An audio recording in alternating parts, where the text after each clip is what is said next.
People think medicine means hope. I used to think that too, back when I could still believe a man could do enough good in one night to balance out everything else. But hope has weight. I carried it across Miller County in a blue insulated cooler with a paper temperature strip taped to the lid, and that strip kept creeping from green toward red the whole way. And every mile I drove, I learned that the worst part of carrying hope is deciding who doesn't get any. I still have the cooler.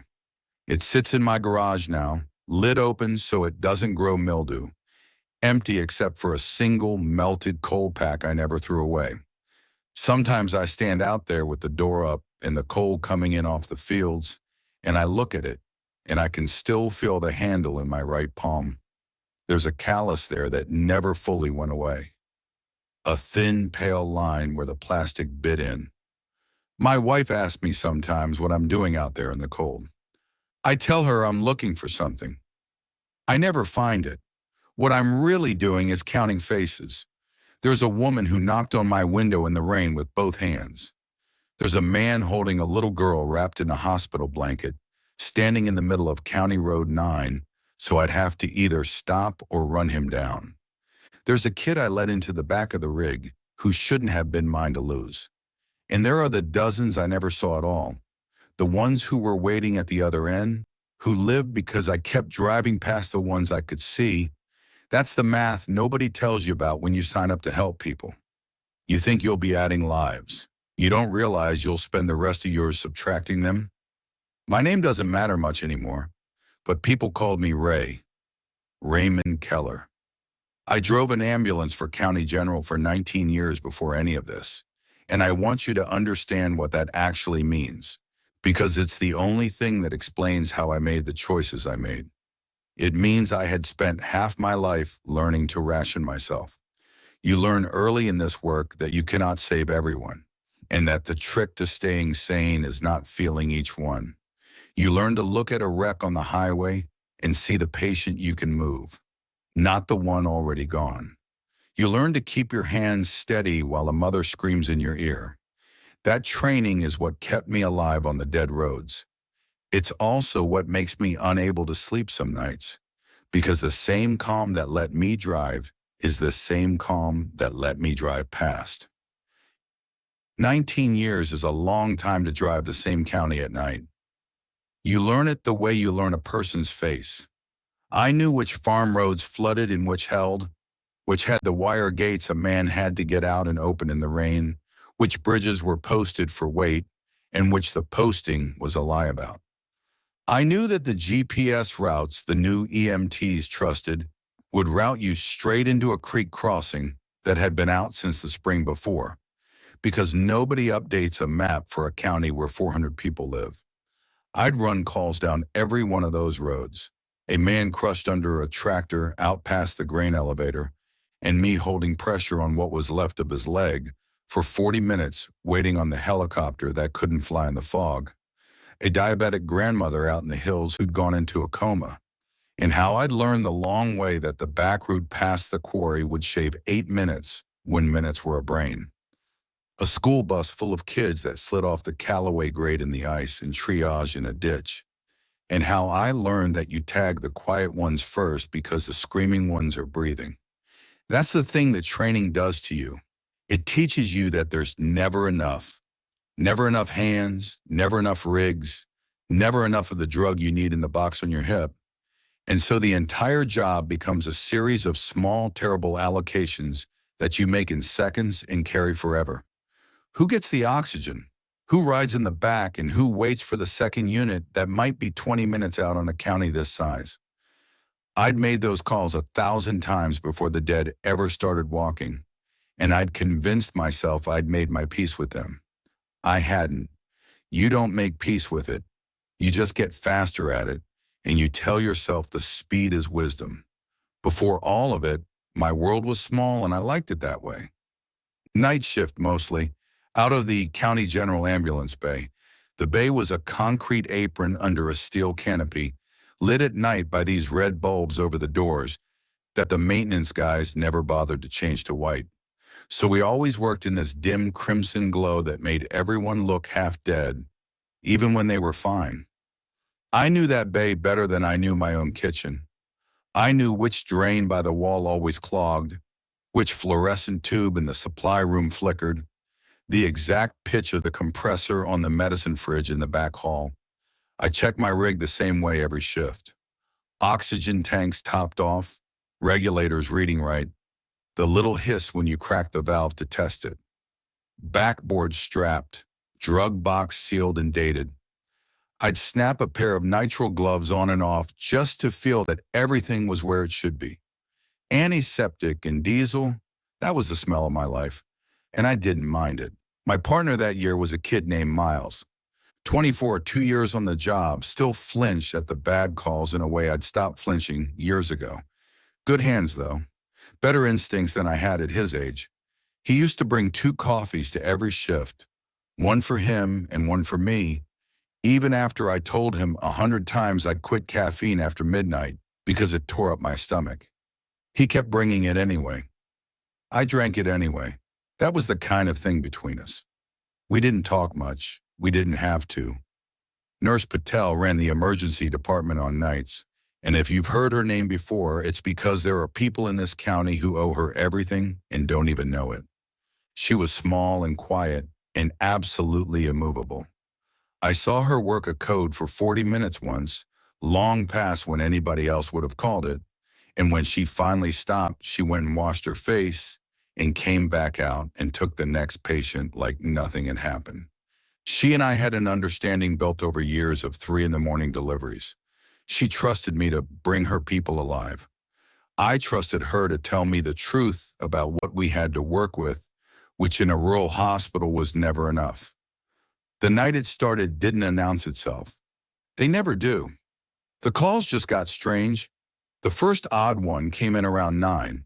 A man out on the east side of the county who'd been bitten by his brother. Dan Mercer was working dispatch that night, and his voice came over the radio flat and careful the way it got when something wasn't sitting right with him. Bitten by his brother, he said, and the brother won't stop. We rolled on it expecting a domestic.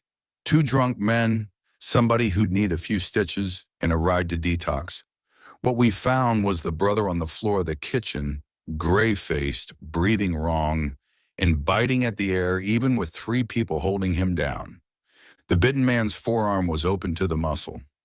Miles got the bleeding under control, and we packaged the patient, and I remember the brother on the floor making this low sound.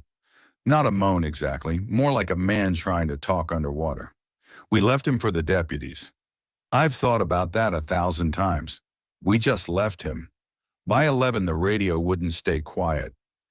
Dan was stacking calls faster than any of us could clear them, and you could hear him losing the careful in his voice. Hear him start to talk faster, repeat himself the way a dispatcher does when the board is all lit up and there's no one left to send. A car wreck on the highway with people walking away from it wrong, stiff and slow and toward the other cars instead of away. A woman calling about her husband locked in the bathroom snarling.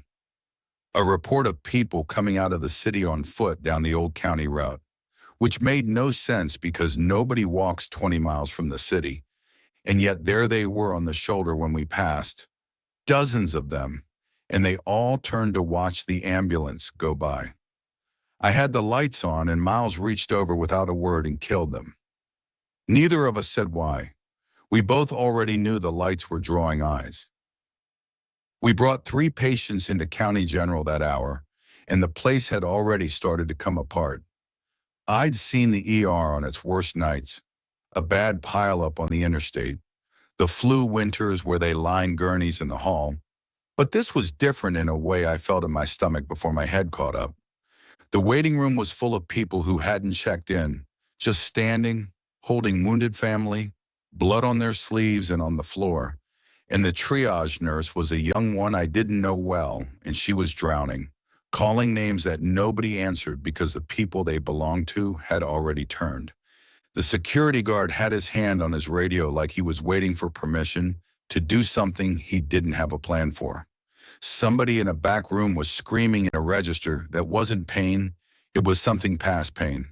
And an orderly came out of that hallway white as a wall and didn't go back in.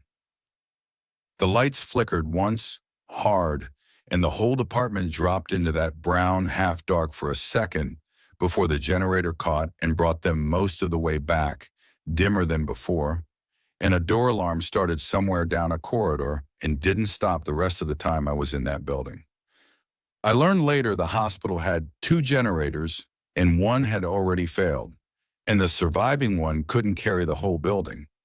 So somebody in maintenance was making the same kind of choices I'd spend my night making, cutting power to wings, to elevators, to outlets, keeping the OR and the ED, and the one thing nobody thought about until it was too late, the refrigeration. Patel found me by the bay doors. She had blood on her sleeve that wasn't hers, and her eyes had that flat steadiness I'd only seen during the worst codes. The steadiness that isn't calm, it's the thing on the far side of panic where you've used up your fear, and there's only the work left. "Ray," she said, "I need you for something that isn't a transport." I should have asked more questions. I had a working ambulance, half a tank, a partner, and a city full of people walking the wrong direction. Every instinct said stay, run calls, do the job I knew. But Patel didn't ask for things she didn't need, and there was something in her face I'd never seen, which was fear she'd already finished arguing with. She walked me back through the department, past gurneys in the hallway, past a man being held down by 2 orderlies who was straining up off the bed with his teeth bared, past a curtain somebody had pulled that I knew better than to look behind, to the medicine fridge in the back hall. The compressor I knew by sound was straining, clicking on and off, that rhythm of a machine that's losing, and the seal around the door was sweating, beads of condensation running down the stainless face of it. She opened it, and the light inside was already dim and yellow, and a wave of cool air came out that wasn't cool enough. "The generator can't hold the cold," she said. "They've already cut it back twice tonight to keep the OR lit. We're losing this fridge, and the one in the pharmacy's been warm for an hour. Everything temperature sensitive in this building has a clock on it now, and most of those clocks are short." She started pulling things out, fast, sorting with both hands the way she did everything. "And I just got off the landline with Carol Webb out at the Hollis Creek School. The cell towers are gone, but the copper lines out there still work, God knows how."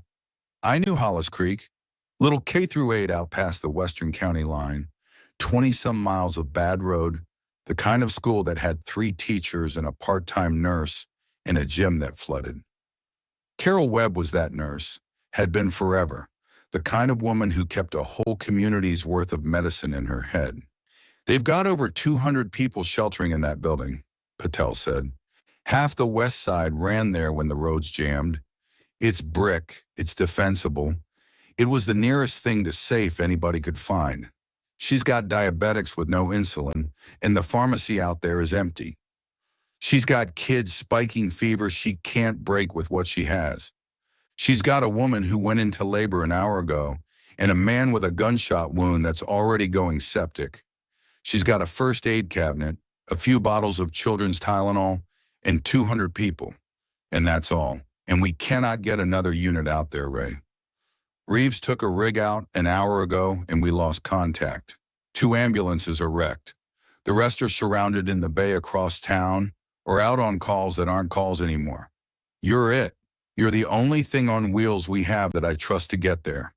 She was loading the cooler as she talked, and I watched what went in, and my professional brain cataloged it even as the rest of me was still trying to refuse. Insulin, boxes of it, the vials clinking against each other, in a sound that would stay in my ears for years. A sound like small glass teeth. Antibiotics, the broad-spectrum kind you give when you don't have time to find out what you're fighting. 2 units of packed red cells and a bag of plasma in their own insulated sleeve. Pediatric fever meds, the liquid kind for the children too small for pills. A small bundle of sedatives for God knew what. Sterile wound supplies and the clotting gauze we used on the bad bleeds. She layered cold packs around all of it. Frozen gel packs straight from the one part of the freezer that still worked, packed them tight against the sides, and she pressed the lid down until it sealed and taped a paper temperature strip across the top of it. "Green is good," she said, and she put her finger on the strip. "Watch it. When it goes yellow, you've got margin, but you're spending it. You understand me? The medicine doesn't go bad all at once. It goes bad the way fruit does, a little at a time and then suddenly all at once. When that strip goes red, the insulin's denatured and the blood's no good, and you're hauling a cooler full of warm water that costs lives instead of saving them. The packs in there will hold you maybe 6 hours if you keep that lid shut and keep it out of the sun and don't let it cook in a hot cab.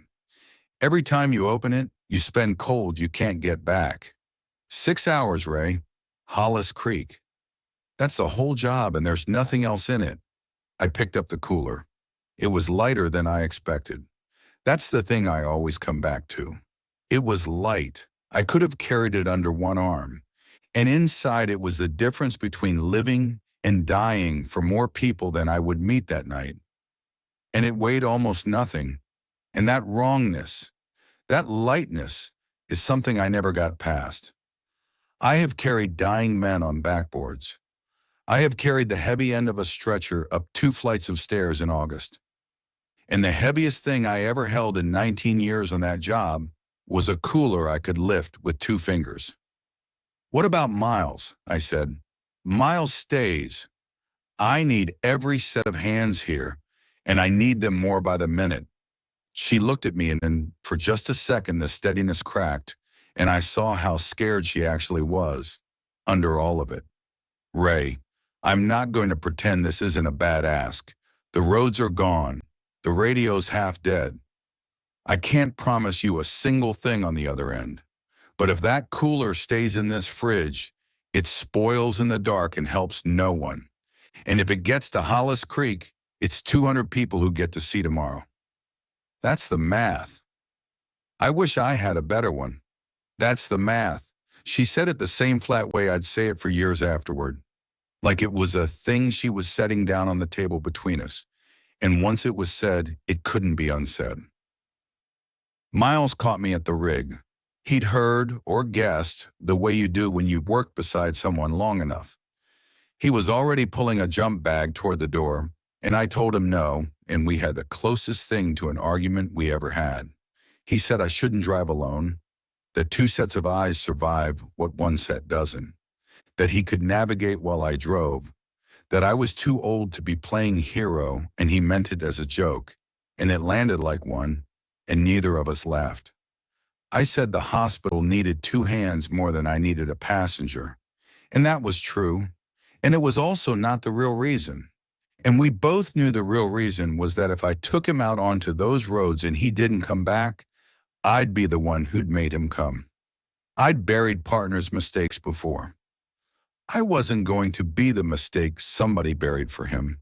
He gripped my shoulder hard before I climbed in, harder than he ever had, and he said, "Don't be a hero out there.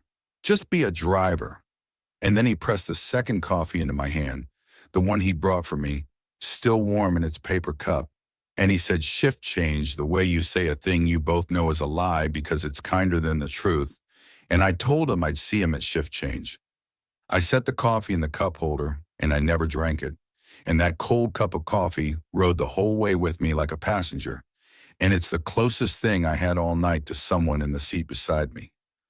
I didn't take the box ambulance. I took the smaller unit, the rapid response rig, basically a heavy SUV with a coal compartment in the back and a light bar bolted to the roof.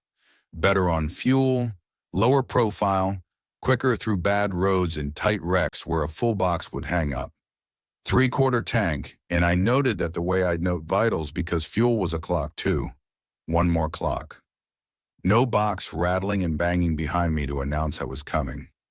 I strapped the cooler into the passenger footwell where I could see the strip without taking my eyes far off the road.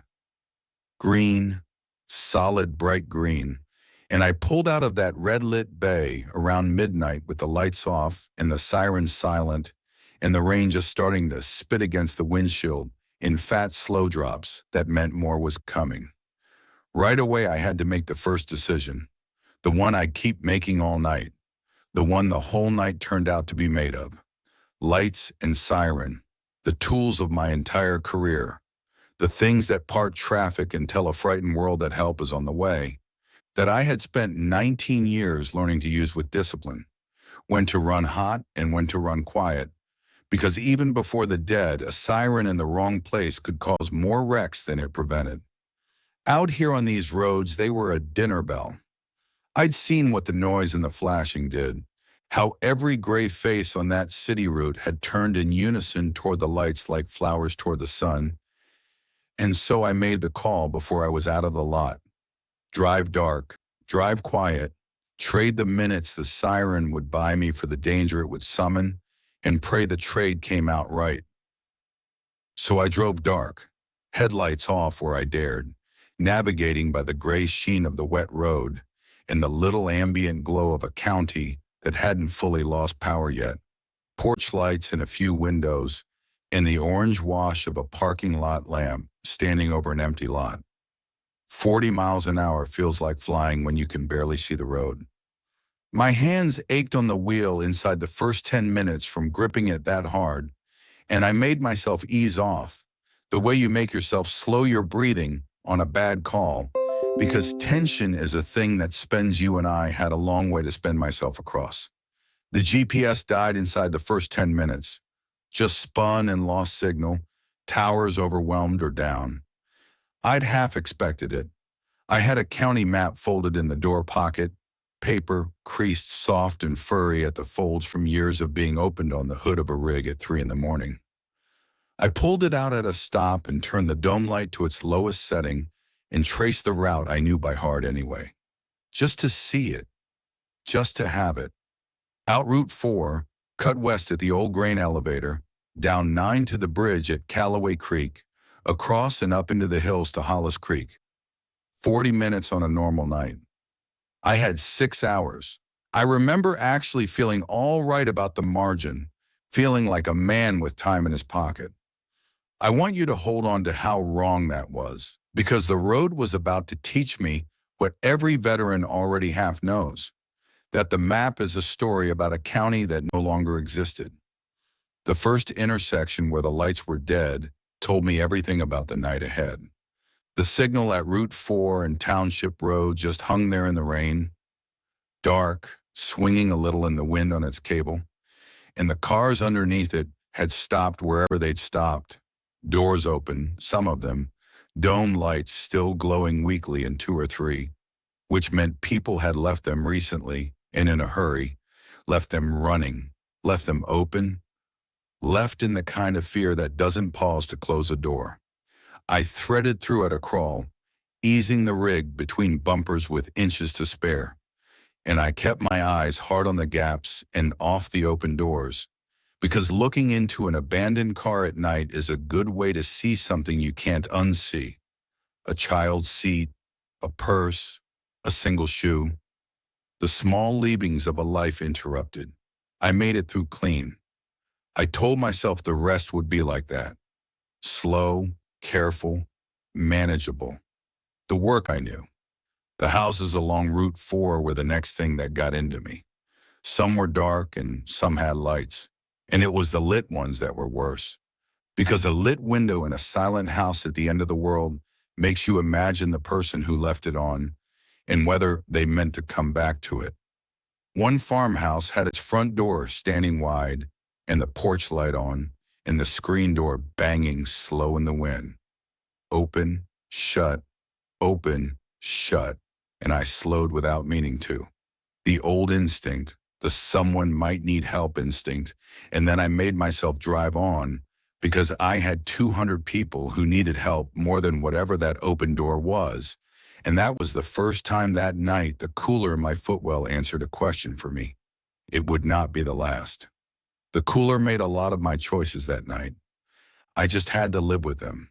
The rain got heavier past the grain elevator, and that's where I met the first person I had to refuse. She came out of the dark on the shoulder waving both arms, and my headlights, which I'd flicked on for that stretch because the road dropped into a low spot that flooded and I needed to see the water. Caught her full in the face. A woman maybe my age, soaked through, no coat, her hair plastered down. I should have driven on. Every part of my training that had kept me alive said, do not stop on a dark road for a flagging stranger. That's how ambushes work. That's how good people get killed being good. But she wasn't lunging. She was just standing there with her arms up. And there's a difference you learn to read between a living person and the things the infected became. Something in how they hold their weight. The way a person's body waits and a turned body only hunts. And she was a person. I stopped 20 feet back, idling, and I cracked the window 2 inches. Please, she said, my daughter. She's diabetic. She's 14. She hasn't had insulin since yesterday morning. The pharmacy's gone, looted, burned. I don't know, there's nothing. She's getting confused, she doesn't know where she is, and her breathing's gone funny. This deep, heavy breathing like she can't get enough air. She was crying and trying not to, that controlled, shaking voice of somebody hanging onto the last edge of their composure with both hands. I saw the ambulance. You're from the hospital. Please, do you have anything at all? I'll do anything. And here is the thing I have to tell you straight, because if I dress it up, I'm lying to you and to myself, and I've done enough of both. I had insulin, boxes of it, 18 inches from my right hand in a cooler full of exactly what her daughter needed and what she was describing. The confusion, the deep, heavy breathing, that's Kussmaul breathing. That's diabetic ketoacidosis. That's a 14-year-old child dying slowly in a back seat somewhere in the dark while her mother stands in the rain begging a stranger. And I had the thing that would have turned it around. Not maybe, would have. Insulin and fluids, and that girl is sitting up by morning. But if I opened that cooler, I broke the cold seal Patel had spent her last good cold packs making. And she'd said it plain, every opening spends cold you can't get back. And it was more than the cold. Every vial I put in this one woman's hand was a vial that didn't reach Hollis Creek, where there were diabetics with the same Kussmaul breathing, more of them, and a school nurse with nothing. One girl in front of me against 4 or 5 I'd never see. I did the math in about 3 seconds, because 3 seconds is how long that math takes when you've done it for 19 years. And I hated every digit of it, and the hate didn't change the answer. I don't have insulin in this unit, I said. The lie came out smooth in my calm work voice, the voice I'd used for years to tell families their people were stable when they were anything but. I'm a transport rig. I'm not carrying drug supplies tonight. I'm sorry. There's a shelter at the Methodist church down on Route 9. They had a nurse earlier. Try there. I didn't know if any of that was true. I made it up whole to give her somewhere to point her hope that wasn't my window. Because a person can't just stand in the road with nowhere to go. You have to hand them a direction or you break them. She looked at the cooler. I watched her see it. I watched her gaze drop to the blue lid in my footwell and the white strip across it, and I watched her start to understand, and then watched her refuse to, because the thought that the man from the hospital was looking right at her daughter's medicine and saying, no was a thought a mother in that state could not afford to think and keep standing. Please hurry, she said. If you see anyone who can help, please. And she stepped back from the window. She let me go. She thanked me. That's the part I can't get out all these years. She thanked me and stepped back into the rain. And I rolled the window up against the sound of her. And I drove away from a woman whose daughter I could have saved with 3 minutes and a syringe. And the insulin I refused her was sitting right there in my footwell, going slowly, uselessly warm, whether I gave it to her or not. I'm not going to pretend I found peace with that, then or now. I drove the next 2 miles with my jaw clenched until my teeth ached, and I recited the numbers to myself. 200 people, 1 cooler, hold the line, and the numbers were true, and they didn't help. That's the first thing the dead roads taught me. all the way through. Being right doesn't feel like anything. It just sits in your chest like a swallowed stone, and you drive with it there. The radio crackled to life around then, the way it did all night, in fragments, like a voice trying to reach you from underwater. Most channels were dead air or just open mic screaming that I had to turn down. But I caught Dan Mercer for a few seconds, his voice worn down to a rasp, and he was repeating something, the way he did when it mattered. All units do not respond to the interstate. Do not respond. Callaway Bridge is blocked. Repeat, Callaway is impassable. Find alternate. And then the static swallowed him. I keyed the mic and said his name twice and got back nothing but my own hiss reflected at me. Callaway Bridge, my one easy crossing of the creek. I knew it might be trouble and I drove toward it anyway, because the alternatives I knew were worse and because some part of me still hadn't accepted even then that a road I'd driven 1,000 times could simply cease to be a road. It was gone. I came down the long grade toward Callaway Creek, and the bridge was there. But it wasn't a bridge anymore. It was a jackknife semi laid across both lanes with 3 cars piled into the trailer like something had swept them into a corner. And there were people among the wrecks, a half-dozen shapes that turned toward my headlights all at once with that slow, synchronized wrongness that I would never get used to, that turning together that no crowd of living people ever does. I killed the lights fast, my heart going hard, and I backed up the grade in the dark with my neck cranked around, the cooler sliding in the footwell until I reached down and steadied it without looking, the way you'd put a hand on a sleeping child in a car. I got back up over the rise and out of their sight, and I sat there in the dark and breathed. The strip, when I made myself look at it under the penlight, was still green. Still green. Barely an hour gone. I had time. I told myself I had time. I got the map out and turned the dome light low and found the only other crossing I trusted, the low-water bridge at the Pruitt farm, 4 miles south on back roads. A concrete slab that ran right across the creek bed and went under whenever the water came up. With this rain, it might already be under. But it was that or drive all the way back north to the interstate, which Dan had just told me twice not to do. So I folded the map along its soft-worn creases and turned south onto the back roads. And that's where the night stopped being a hard call and became something I don't have a clean word for. Those back roads are the kind I'd run 100 times, and they're bad even in daylight. No shoulders, no lights ever, hemmed in tight by drainage ditches and barbed wire fence lines, the gravel washboarded and soft at the edges. In the dark with my headlights off, I was driving by feel in the faint gray smear of the road, in the deeper black of the ditches on either side that meant death if I drifted. I had to go slow, 20, 25, and slow meant time and time meant the strip, and I caught myself glancing at it every 30 seconds and made myself stop. Because staring at a thing doesn't slow it down.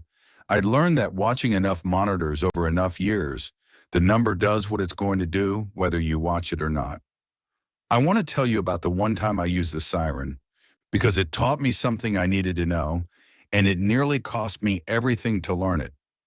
Maybe 2 miles down those back roads, I came around a bend and there were figures in the road, standing, 4 or 5 of them, and I couldn't tell in the dark and the rain whether they were people or turned, and they were between me and the only way forward. And in that half second of panic, I did the thing 19 years had trained into my hands. I hit the Siren and the lights both, full bar, that wall of red and white and the wail going up into the wet night.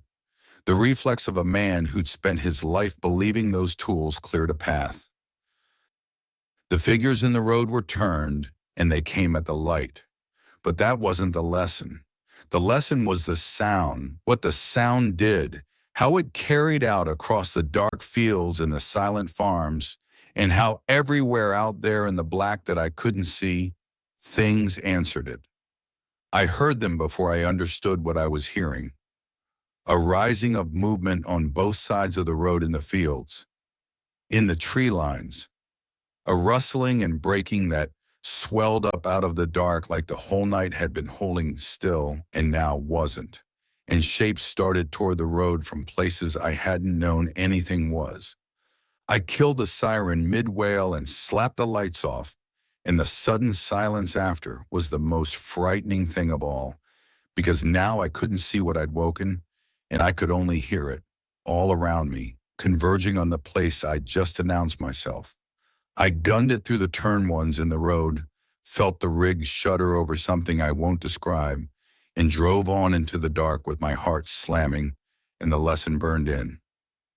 A siren saves minutes, but in the dark, every sound you make is an invitation, and there's no taking it back once it's gone out across the fields. I never touched that switch again the entire night. Not once, not when it might have saved me. The Pruitt low water bridge was under, but only by a few inches, the creek up and brown and moving fast over the slab, sheeting white where it spilled off the downstream edge. I sat and looked at it in the dark for a long minute. Crossing a flooded slab at night in the rain is how people die, swept off into a creek that doesn't look like much until it has your truck. A foot of moving water will float a car, but this slab was concrete and straight, and I knew it the way I knew my own hands. Knew exactly how long it ran, and that it had guard posts on the downstream side that would catch a wheel before the water took me.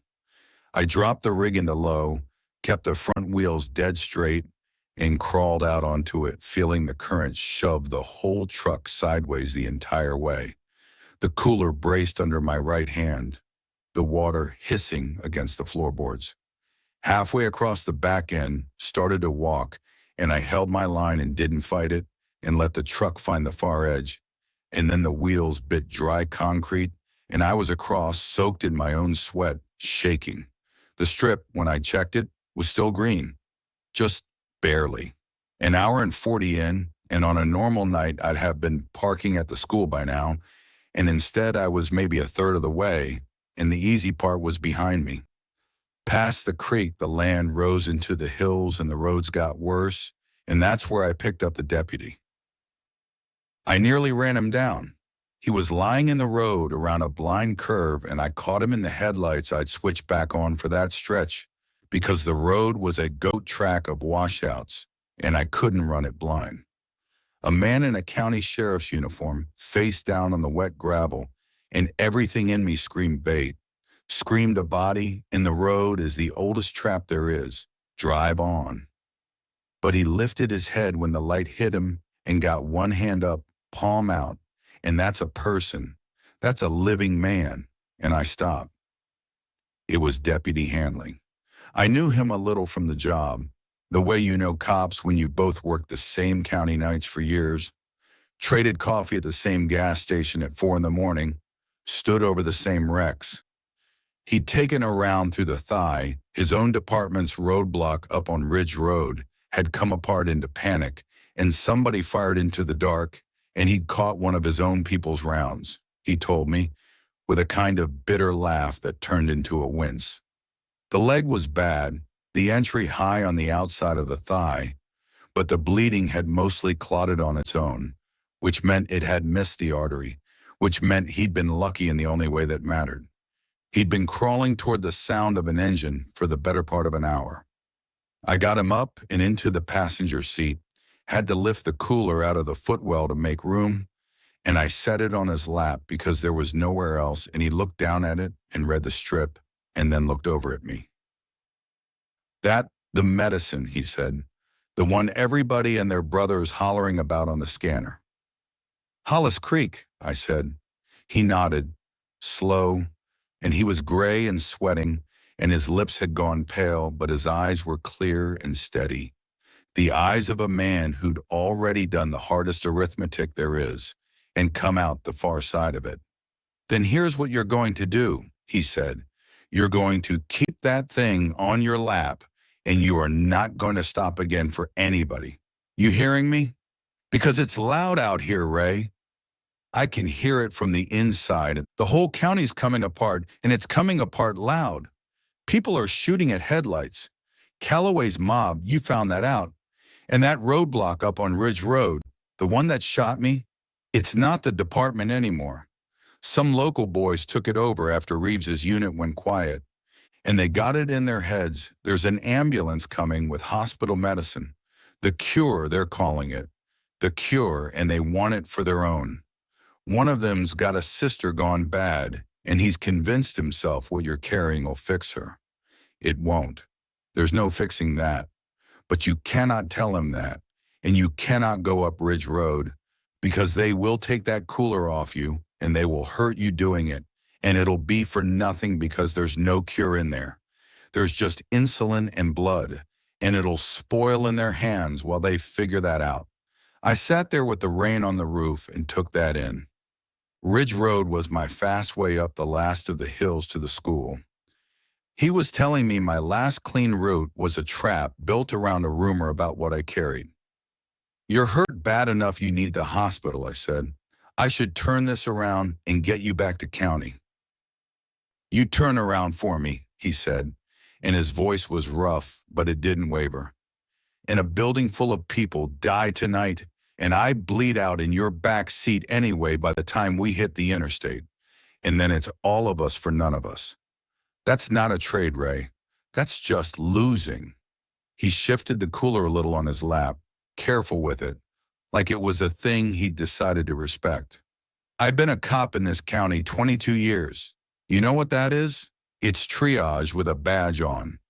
You learn quick you can't be everywhere, and you can't save everybody, and the worst calls are the ones where you have to pick. I'm picking. I'm not your patient tonight. This cooler's your patient. You're going to pack my leg enough to slow it down. You're going to point me at whatever shelter's got a light on, and you're going to drive that medicine to those kids, and you're not going to think about me again until it's done. That's an order, and I don't even outrank you, so take it as a favor. So I packed his wound, and that was the only thing I took from the cooler all night. The wound supplies and the clotting gauze. The one part of that box that wouldn't spoil, and the one part Hollis Creek had at least a little of its own. And even for that, even for 30 seconds, my hands shook, lifting that lid, breaking Patel's seal, feeling the cool air spill up out of the box into the warm, wet cab, and knowing every second the lid was up was cold I'd never get back, and minutes I was stealing from 200 people to give to one. I packed his leg, wrapped it tight, closed the cooler fast, and pressed the lid down hard. The strip held green, but I'd felt the warmth go in, and I knew the clock had moved, and that small guilt rode right alongside the larger one, that the one person I'd opened the cooler to help was the one man who'd begged me not to. There was a Baptist church a mile and a half on with candlelight in the windows, and a couple of trucks pulled across the lot as a barricade and men standing watch. Living men, and I carried Hanley to the door on my shoulder, his arm over me and his bad leg dragging.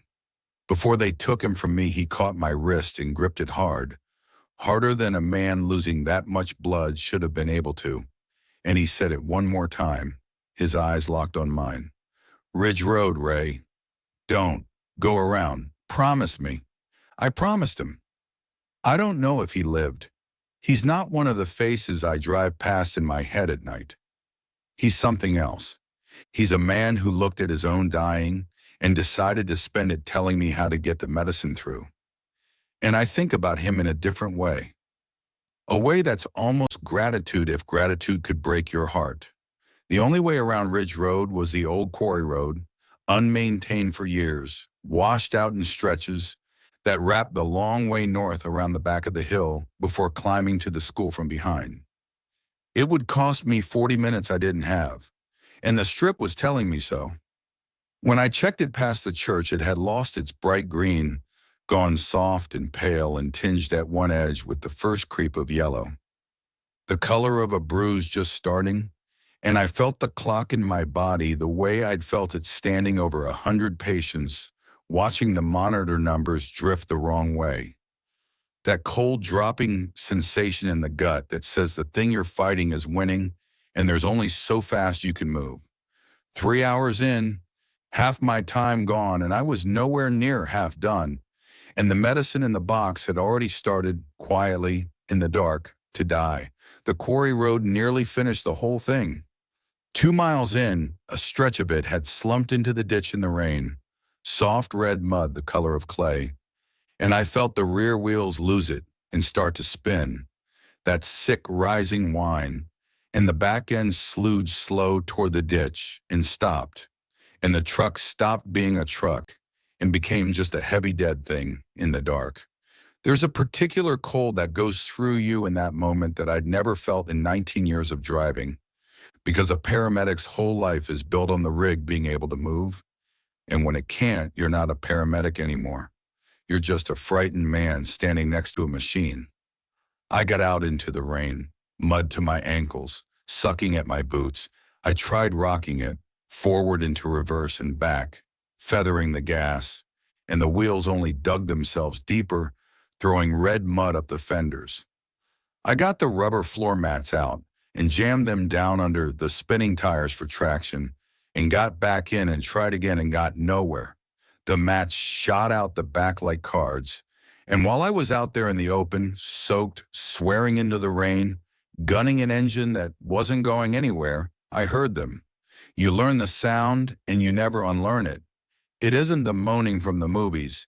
It's a wet, ragged breathing and a shuffle in the dark that doesn't have the rhythm a living person's walk has, an uneven dragging that's somehow worse for being unhurried, and it was coming up the quarry road behind me, drawn by everything I'd been doing, the engine, the spinning tires, the noise of a man fighting his own truck.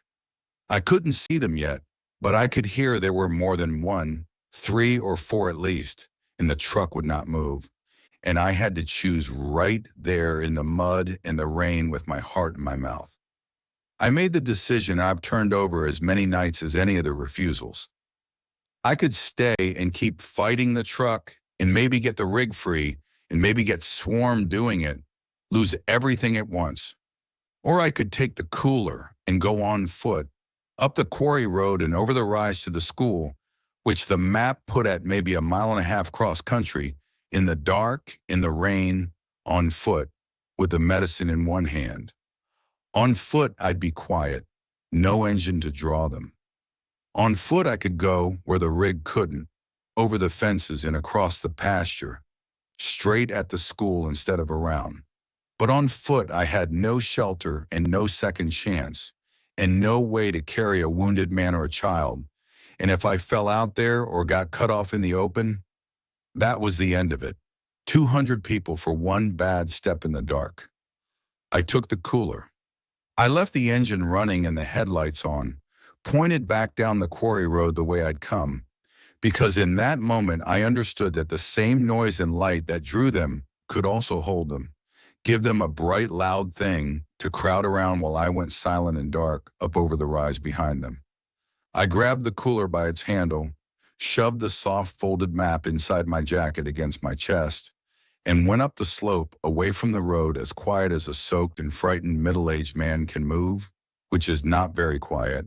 And behind me I heard them reach the truck and start to beat on it, hands on metal, and the headlights lit them just enough that when I looked back once I saw them, a half-dozen shapes pressed against the rig, like moths fighting a window, drawn to the light I'd left them. I put my back to it and climbed.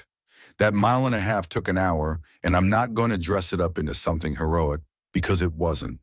It was an out-of-shape man past 50, scared out of his reason, carrying a cooler across wet black pasture and through barbed wire fence lines he couldn't see until they caught his jacket, stopping every few minutes to crouch in the grass and listen to the dark and try to tell the wind in the trees from the other thing. The cooler that had been light at the start of the night was not light by the end of that hour. My hand cramped around the handle until I couldn't feel my fingers, and I'd switch it to the other hand, and the fresh hand would start its own slow burn while the old one throbbed back to life. And I did that the whole way, back and forth, and the whole time the strip went yellow. I checked it once under my jacket with the pen light cupped in my hand so the light wouldn't show, and it had crossed all the way over, Full yellow, the margin Patel had warned me about. Spending cold I didn't have. And I remember saying out loud to nobody in that black field, "Lo, I know, I'm coming. I'm going as fast as I can." Like the cooler was a patient in the back of my rig that I was trying to keep calm, and maybe it was. Maybe by then it was the only patient I had, the handle. I have to tell you about the handle because it's the thing I'm left holding all these years. Hard plastic with a thin square edge. And after an hour of that weight, it wore a groove down into the meat of my palm. A hot, raw line that I could feel for days after. That scabbed and then calloused over into a pale ridge of skin I can still find right now if I run my thumb across my palm. Every time I switched hands, the new palm started fresh, and the old one screamed. And the whole climb, my brain kept circling the same useless thought. It's light. It's so light. How can something this light be this hard to carry? And of course, it was never the cooler that was heavy. The cooler weighed nothing. It was everything inside it, and everyone it was for, and everyone I'd already closed my hand against to keep carrying it, that I was hauling up that hill in the dark. I came over the last rise and saw the school below me. A low brick building set in a hollow. A few windows glowing faint and yellow from candles, and what sounded like a small generator running. Something deep inside, and the parking lot full of cars, and the doors barricaded with whatever they'd had, and 2 or 3 people standing watch at the entrance with flashlights pointed at the ground. Living people. And the relief of it came up through me so hard and so fast that my knees actually buckled, and I had to go down on one in the mud and just breathe for a second. The cooler clutched against my chest like something I'd carried out of a fire. I'd made it. The hill was the last hill. The school was right there.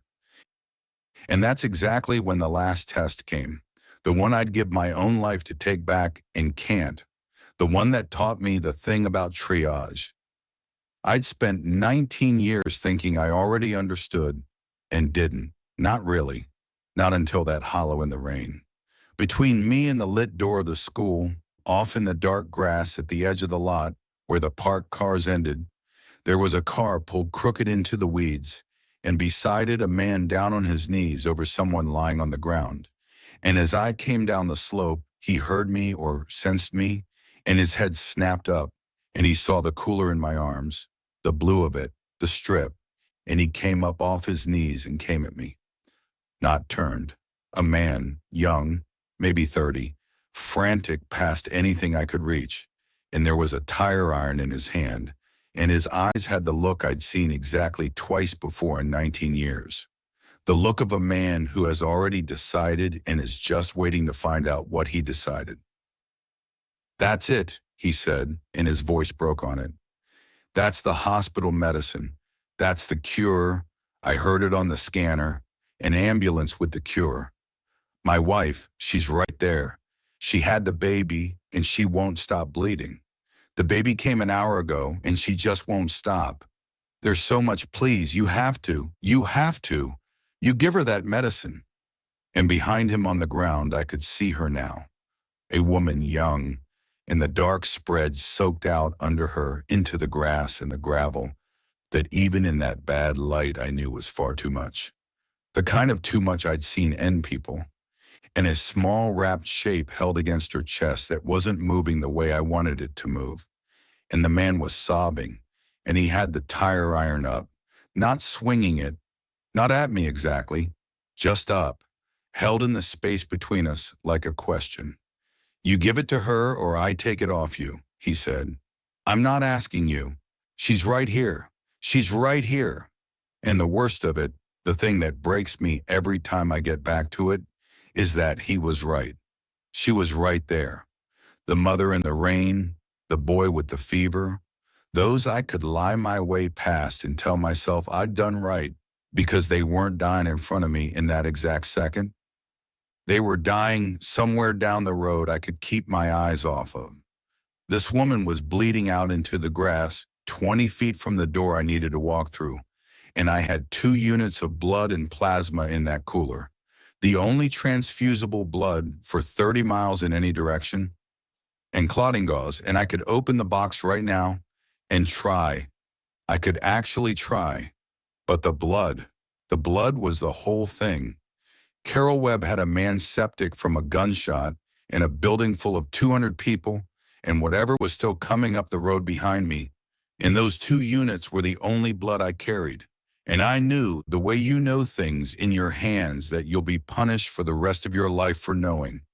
That a postpartum hemorrhage that has already soaked the ground, that dark, that black in the dark, needs an operating room and a surgeon and 10 units of blood and a team, and that 2 units poured into her in the wet grass by a paramedic with no light would not save her.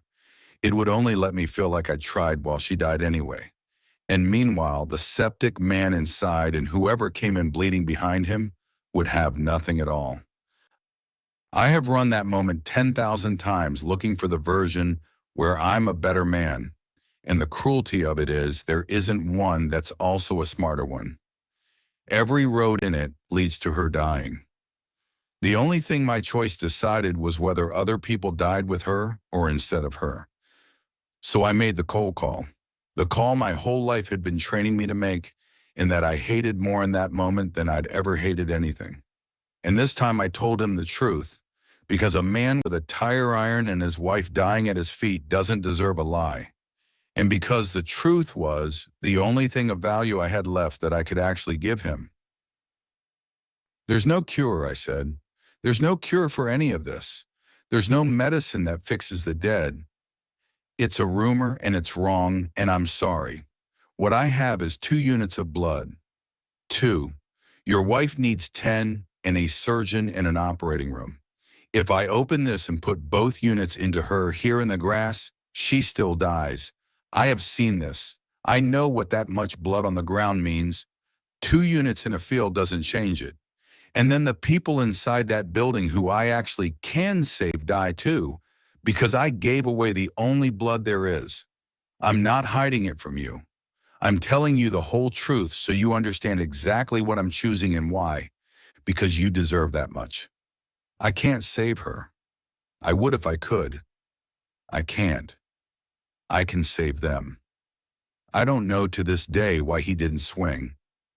I've decided over the years that it's because the truth, said plain and without mercy and without the lie of hope laid over it, took something out of him that a fight would have only postponed, that some part of him standing over her had already known, and what he needed was for someone to say it out loud so he could stop fighting. A thing that couldn't be beaten and just be with her. He looked at me for a long moment in the rain with the tire iron up, and then he made a sound I won't try to put into words. And the iron came down, and he turned and went back to her, and got down in the bloody grass, and gathered her in the small, still shape up against him, and held them, and he let me walk past. And I walked past, with the cooler in my arms and the door right there. I walked past a man holding his dying wife and his 2 quiet baby in the dark. And I had the medicine on me the whole way. And that is the last face. And it is the one that never leaves. Carol Webb opened the door before I knocked twice. She was older than I'd remembered, reading glasses shoved up into gray hair, an apron over her clothes gone dark with other people's blood. And she looked at the cooler and then up at me, soaked and muddy and shaking and crying without knowing I was crying. And she said, "You're the ambulance." And I said, "I'm what's left of it." And I put the cooler into her hands. And the second the weight of it left my arms, my whole body started to shake so hard I had to put a hand on the doorframe. She read the strip first thing, the way I'd known she would, the way any good nurse would. Deep yellow, the deepest yellow, right at the edge of the red, but not over it. 4 hours and 50 minutes from the moment Patel had sealed it. We'd made it. By minutes. The blood was still good. The insulin was still good. The fever meds were still good. She got it inside to a row of folding tables under battery lanterns, and she and 2 other women started working through that cooler fast and smart. Triage the way I'd have done it, the way Patel would have, The diabetics first because they were the closest to gone, the children with the high fevers next. The septic man got the antibiotics, and they ran them into his arm through an IV they'd rigged from a coat hook. The blood she held back, the way you do, for the one or two who might survive a transfusion and could actually use it. Because 2 units is 2 units, and you don't waste it on the unwinnable.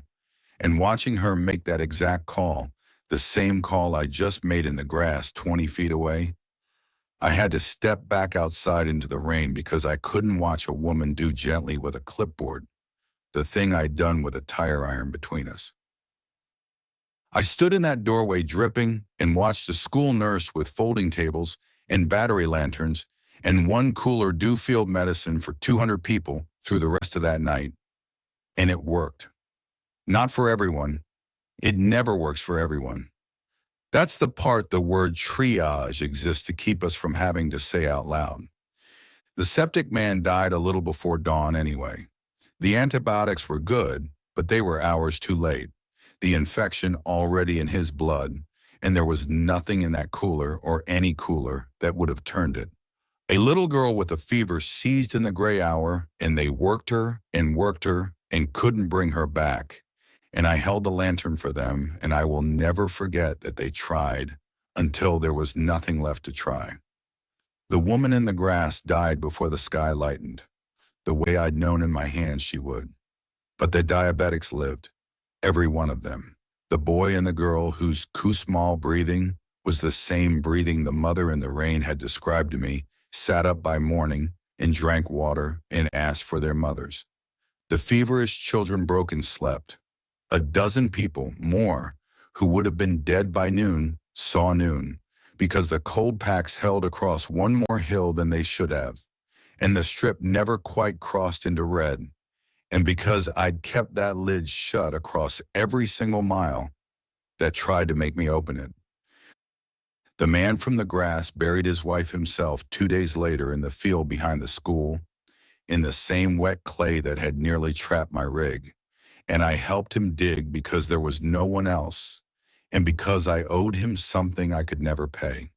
And the baby against everything, against the stillness I'd seen, the baby lived, a girl, and one of the sheltering women who just lost her own took her to nurse. We never spoke of the night, the man and I, except once, at the end, when he straightened up out of the grave with the shovel in his hands and looked at me across it and said, "Would the blood have saved her? I need you to tell me true." And I told him the truth the same way I told it the first time, that no, almost certainly not, that I had run it 100 times, and there was no version where 2 units in the dark and the rain changed the ending, that the only thing my no had bought was other people's mornings, not her death, which was already bought before I came over that hill. He looked at me a long time, and then he nodded once and said, "Okay," and went back to fill in the grave. And I think he believed me, and I'm glad of that, the way you're glad of anything that lets a man keep standing. It has never once made me feel better. And I've come to understand that the not feeling better is the cost, and that it's supposed to be, that a man who could do what I did and feel fine afterward would be a worse thing than the dead. The infected reached Hollis Creek School 3 days later, drawn finally by all the life and light in the small, unavoidable noise of 200 people surviving. And that's another story, and a worse one, and most of the people I saved that first night I never saw again and don't know what became of. That's how all of it went in the end. You'd pull someone back from the edge and the world would simply take them somewhere you couldn't follow, but they lived that night. The math came out positive that one night, more lives on the side of the ledger than the side I'd subtracted, and I tell myself that, I have told myself that for years, and on the good nights I almost believe it's enough. Here is what I'm left with, all this time later, in a county that's mostly quiet now, in a garage with an empty cooler I won't let myself throw away. I learned that medicine is hope, and hope makes people dangerous, because every single person who came at me on that road was a good person, a husband, a mother, a father, a man with a sister gone bad, all of them right to want what I carried. And that's exactly what made them dangerous. Not evil, never evil, just love with nowhere to put itself and no one left to tell it, no but me. I learned that a siren saves minutes and that in the dark, every sound you make goes out across the fields as an invitation you can't recall. Which is why I drove most of that night in silence, and why silence, not noise, is the thing that work left in me. And I learned the real meaning of triage, that it isn't a clean clinical word for a clean clinical thing. It's the word we hide behind so we don't have to say the true one out loud, which is that we choose who doesn't get saved, and we do it with our hands held steady because steady hands are the only kind that can do it at all. And then we carry the choosing for the rest of our lives in whatever hand is free. People around here know me, the ones who are left, as the man who got the medicine to Hollis Creek that first night. There are grown people in this county now who were children in that gym, who say my name like it's a good thing, like thanks. I let them. I don't correct them, because the correction would only be for me, and they don't owe me my own peace. But that's not the night I carry up out of that garage in the cold. The night I carry is the woman in the rain with both her hands up, who believed me and thanked me and stepped back. It's the boy with the fever following my taillights through the rear window of a truck. It's the man on his knees in the bloody grass who looked at the truth I gave him instead of the medicine and let me walk past him to the door. I had the medicine on me the whole time. I could feel how little it weighed. And I drove past and I walked past and I lied to some and told the truth to others. And I kept the box shut, and people lived and people died, and the strip never quite went red. I still can't hear a siren without my right hand closing, the fingers curling all on their own around a handle that isn't there. My wife stopped asking what I'm doing out in the garage years ago. She just comes out and stands beside me in the open door with the cold coming in off the fields, and she brings 2 coffees the way Miles used to, one for each of us, and we hold them and we don't drink them. We let them go cold, and I never told her why I do that, and she never asked. She just learned it the way you learn the shape of a person you love. And I run my thumb across my palm and find that pale ridge of callus that never fully faded, that thin line the handle wore into me on the worst hill of my life. And I think the same thing I think every single time, the thing I will think until I'm done thinking anything at all. It was so light. How could it have been so light? I carried hope across a dying county in one hand, all night, through the rain and the dark and the dead, and the terrible thing nobody ever warns you about hope is that you can only ever give it to some, and you spend whatever's left of your life with the other hand. The empty one, the one with the mark in it, remembering every face you closed it against.